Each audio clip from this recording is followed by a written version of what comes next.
नमस्कार दोस्तों, मैं छोटू लाल सैनी, व्याख्याता CDRK सैनी बीएड क्लासेज में आप सभी का हार्दिक स्वागत है, अभिनंदन है। हम अध्ययन कर रहे हैं समावेशी विद्यालय का निर्माण।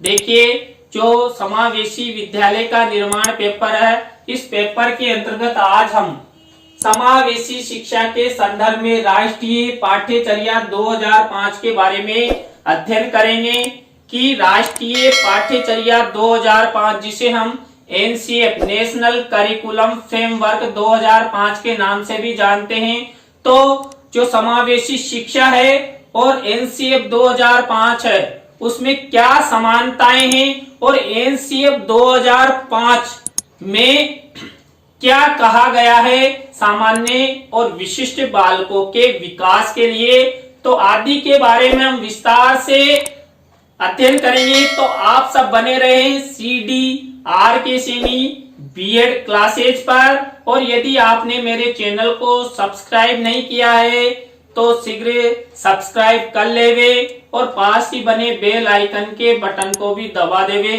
इससे जब भी मेरे द्वारा मेरे YouTube चैनल पर वीडियो अपलोड की जाती है तो उसके नोटिफिकेशन आपको मिलते रहें, आप ज्ञान प्राप्त करते रहें और जीवन में आगे बढ़ते रहें। तो इसी आशा के साथ अब शुरू करते हैं समावेशी शिक्षा के संदर्भ में राष्ट्रीय पाठ्यचर्या 2005। समावेशी शिक्षा के संदर्भ में राष्ट्रीय पाठ्यचर्या संरचना 2005। देखिए, राष्ट्रीय पाठ्यचर्या संरचना 2005 को हम NCF 2005 नेशनल करिकुलम फ्रेमवर्क 2005 के नाम से भी जानते हैं, तो कंफ्यूजन नहीं हो। NCF 2005 बोले या राष्ट्रीय पाठ्यचर्या संरचना 2005 बोले या राष्ट्रीय पाठ्यक्रम संरचना 2005 बोले, मीन्स एक ही है। तो देखिए, जो समावेशी शिक्षा के संदर्भ में राष्ट्रीय पाठ्यचर्या 2005 में क्या कहा गया है। पहला है समावेशी शिक्षा एवं राष्ट्रीय पाठ्यचर्या 2005 में बालकों की शिक्षा में समानता है। देखिए, समावेशी शिक्षा और NCF जो 2005 राष्ट्रीय पाठ्यचर्या 2005 है, इसमें बालकों की शिक्षा की समानता की बात की गई है। समावेशी शिक्षा और NCF में शिक्षा में समानता है। नंबर 2, देखिए, समावेशी शिक्षा एवं NCF 2005 में सामान्य एवं विशिष्ट बालकों को एक ही कक्षा कक्ष में शिक्षण की वकालत की गई है। देखिए, हमने यहाँ पढ़ा कि NCF और समावेशी शिक्षा के अंतर्गत बालकों की शिक्षा में समानता है, तो बालकों की शिक्षा में समानता है तो उनको एक ही कक्षा कक्ष में पढ़ाया जाएगा। और समावेशी शिक्षा भी यही कहती है कि जो सामान्य एवं विशिष्ट बालक है उनको एक ही कक्षा कक्ष में समान रूप से समानता युक्त शिक्षा के द्वारा शिक्षण करवाया जाए। इसके बाद तीसरा संदर्भ है समावेशी शिक्षा के संदर्भ में NCF 2005 भी बिना भेदभाव की शिक्षा पर बल देता है। देखिए, समावेशी शिक्षा भी बिना भेदभाव के, यानी चाहे सामान्य बालक हो या विशिष्ट बालक हो, सबको समान रूप से शिक्षा पर बल देती है। उसी प्रकार NCF 2005 भी बिना भेदभाव की शिक्षा पर बल देता है। इसके बाद NCF 2005 में भी विशिष्ट बालकों के लिए सुविधाएं, संसाधन एवं आवश्यक यंत्रों की बात कही गई है। देखिए, समावेशी शिक्षा में भी जो समावेशित बालक है, विशिष्ट बालक है, उनके लिए आवश्यक सुविधाएं, आवश्यक संसाधन, आवश्यक यंत्रों की बात कही गई है। तो NCF और समावेशी शिक्षा में संसाधनों संबंधी, यंत्रों संबंधी, सुविधाओं संबंधी समानता है। इसके बाद पांचवा संदर्भ है समावेशी शिक्षा एवं NCF 2005 बाल केंद्रित शिक्षा पर बल देते हैं। देखिए, जो एनसीएफ 2005 है और समावेशी शिक्षा है वो बाल केंद्रित शिक्षा पर बल देते हैं। देखिए, यदि शिक्षण को बाल केंद्रित बनाया जाएगा तो बालकों में क्या होगी, शिक्षा के प्रति रुचि होगी, चाहे बालक सामान्य हो या बालक विशिष्ट हो। यदि उनके हिसाब से पाठ्यक्रम हो या पाठ्यचर्या हो या शिक्षण हो या अध्ययन अध्यापन हो, बालकों के अनुरूप शिक्षण अधिगम सामग्री शिक्षण का कार्य होने से उनमें रुचि जागृत होती है और रुचि जागृत होती है तो शिक्षण अधिगम में सक्रिय रहते हैं।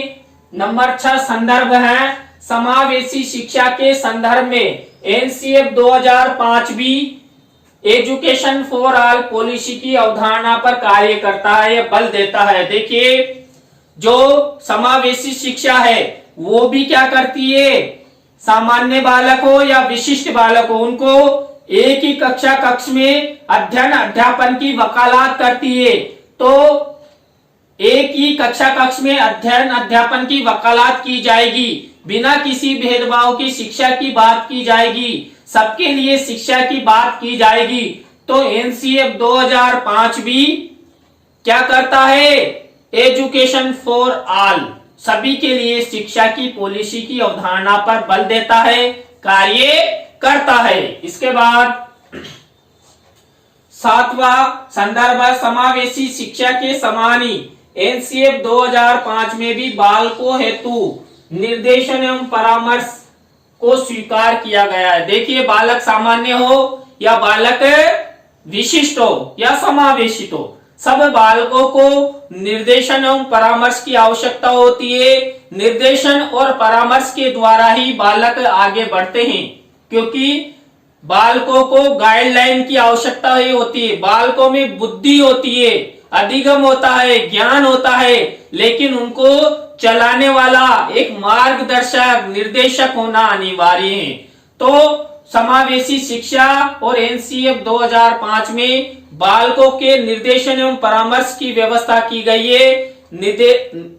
निर्देशन और परामर्शदाता की भूमिका अध्यापक द्वारा वहन की जाती है। इसके बाद देखिए, समावेशी शिक्षा एवं एनसीएफ 2005 बालकों के सर्वांगीण विकास पर बल देते हैं। देखिए, बालक होता है, बालक चाहे सामान्य हो या बालक समावेशित हो या विशिष्ट हो या शारीरिक रूप से दिव्यांग हो, सब प्रकार के बालकों के सर्वांगीण विकास यानी कि शारीरिक, मानसिक, बौद्धिक, आर्थिक, सामाजिक रूप से सशक्त बनाना और उनका विकास करने की बात समावेशी शिक्षा भी करती है और एनसीएफ 2005 में भी ये बात ग्रहण की गई है। इसके बाद देखिए, समावेशी शिक्षा के संदर्भ में एनसीएफ 2005 भी बालकों के समायोजन की बात करता है। देखिए, जो बालक होते हैं सामान्य बालकों के साथ जो समायोजित बालक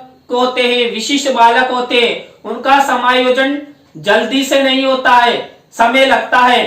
तो समावेशी शिक्षा जब एक ही कक्ष की वकालत करती है, समान शिक्षा की वकालत करती है, तो एनसीएफ 2005 समानता युक्त शिक्षा पर बल देता है। तो जब सामान्य बालकों और विशिष्ट बालकों को एक ही कक्ष में अध्ययन अध्यापन करवाया जाएगा, तो जो विशिष्ट बालक है वो भी सामान्य बालकों के साथ समायोजन कर लेंगे, कक्ष के अलावा विद्यालय में समायोजित हो जाएंगे और परिवार में भी और समाज में भी समायोजित हो जाएंगे। इसके बाद 10वां है, समावेशी शिक्षा के संदर्भ में एनसीएफ 2005 भी सहयोग पूर्ण अधिगम की वकालत करता है। देखिए, सहयोग पूर्ण अधिगम के द्वारा ही बालक सीखते हैं। जितना सहयोग पूर्ण अधिगम होगा, बालक उतना ही उत्तरोत्तर प्रगति करेगा। यदि बालकों में सहपाठी सहयोग होगा तो वो और अधिक प्रगति करेगा। तो एनसीएफ 2005 और समावेशी शिक्षा में सहयोग पूर्ण अधिगम की बात की गई है। इसके बाद नंबर 11 है, एनसीएफ 2005 में समावेशी शिक्षा के संदर्भ में सामाजिक सहयोग का समावेशन किया गया है। देखिए, यदि बालकों के विकास में समाज का सहयोग होगा तो जो सामान्य बालक है और विशिष्ट बालक है या समावेशित बालक है वो अपनी शिक्षा प्राप्ति कर सकते हैं और आगे बढ़ सकते हैं। इसके बाद देखिए, एनसीएफ 2005 समावेशी शिक्षा के संदर्भ में धर्म निरपेक्षता पर बल देते हैं। देखिए, एनसीएफ 2005 भी और समावेशी शिक्षा भी धर्म निरपेक्षता पर बल देते हैं, जो दोनों ही किसी भी प्रकार की जातिवादी या धर्मता के आधार पर शिक्षा प्रदान नहीं करते। वो सामान्य बालकों और विशिष्ट बालकों को बिना किसी भेदभाव के समान रूप से बिना जाति और धर्म देखे हुए शिक्षा प्रदान करते हैं और सभी प्रकार के बालकों के फ्यूचर निर्माण के लिए, उनको आगे बढ़ाने के लिए, उनके विकास के लिए कार्य करते हैं। इसके बाद देखिए, समावेशी शिक्षा के समान ही एनसीएफ 2005 माता पिता अभिभावकों की सहभागिता का सुझाव प्रदान करता है। देखिए, जो सामान्य बालक होते हैं और विशिष्ट बालक होते हैं उनके माता पिता और अभिभावकों का सहयोग अपेक्षित होता है। माता पिता यदि सहयोग प्रदान करेंगे तो बालक आगे बढ़ सकता है और अपने जीवन में प्रगति कर सकता है। माता पिता ही समय समय पर उसको गाइडलाइन, उसको निर्देशन परामर्श प्रदान करते हैं, प्रतिदिन विद्यालय भेजते हैं। तो ये सब जिम्मेदारियों के कारण एनसीएफ 2005 और समावेशी शिक्षा में माता पिता और अभिभावकों की सहभागिता पर सुझाव दिया गया है। इसके बाद देखिए, समावेशी शिक्षा के समान ही एनसीएफ 2005 में मानवीय मूल्यों का समावेश किया गया है। देखिए, मानवीय मूल्य प्रेम, भाईचारा और आपसी सहयोग आदि जो नैतिक चरित्र है, नैतिकता के मूल्य हैं, उन सब मूल्यों को राष्ट्रीय एकता है, भारतीय एकता है, भारतीय एकता और अखंडता को सुरक्षित रखना, भारतीय संविधान की रक्षा करना और उसका सम्मान करना आदि के बारे में एनसीएफ 2005 और समावेशी शिक्षा में मानवीय मूल्यों का समावेश किया गया है। इसके बाद देखिए, एनसीएफ 2005 में भी सामान्य एवं विशिष्ट बालकों हेतु शैक्षिक कार्यक्रमों के आयोजन पर बल देता है। देखिए, शैक्षिक कार्यक्रमों के आयोजन से जो सामान्य बालक है और जो विशिष्ट बालक है उनके शैक्षिक प्रगति के लिए, नए नए रिसर्चों के लिए, नई नई शिक्षण विधियों, नई नई तकनीकियों के लिए रिसर्च कार्यक्रम, सेमिनार आयोजित किए जाने चाहिए। ये एनसीएफ 2005 भी कहता है और हमारी समावेशी शिक्षा भी कहती है। इसके बाद देखिए, समावेशी शिक्षा के समान ही एनसीएफ 2005 अध्यापकों के सशक्तिकरण पर बल देते हैं। देखिए, आप सभी को पता है बालकों के बाद अध्यापक की महत्वपूर्ण भूमिका होती है। अध्यापक राष्ट्र का निर्माता होता है, आधार स्तंभ होता है।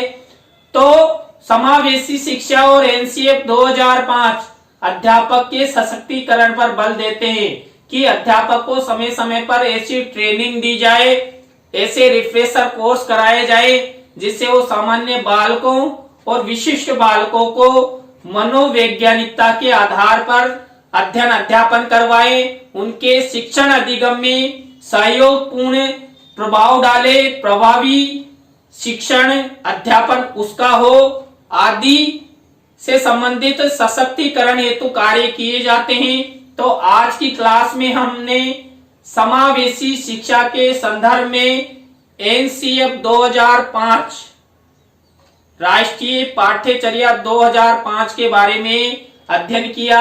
आपको वीडियो कैसा लगा कमेंट्स बॉक्स में जरूर बताएं। नए टॉपिक के साथ हम आपसे फिर मिलेंगे। धन्यवाद।